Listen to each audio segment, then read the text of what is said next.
We should all be aware of the possible risks and complications of the surgery, though the risks are very low after any form of surgery nowadays, but still there are some real risks. And those risks, which are even less than 1%, should be discussed and shared with the patient so that they're completely aware of the possible risks and complications. The patient should feel free to ask their surgeon of their own numbers and the risk and the complications that they might have encountered during their treatment. Because it's easy enough to quote a risk from a paper written by an expert in surgery while sitting to the patient, whereas my personal risks may be different than that.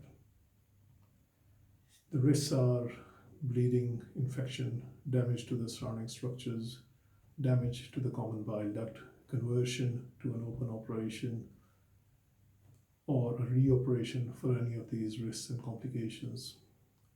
One is also at a risk of deep vein thrombosis, or if the clot from the leg migrates into the lung, then this is called as pulmonary embolism, which could be life-threatening.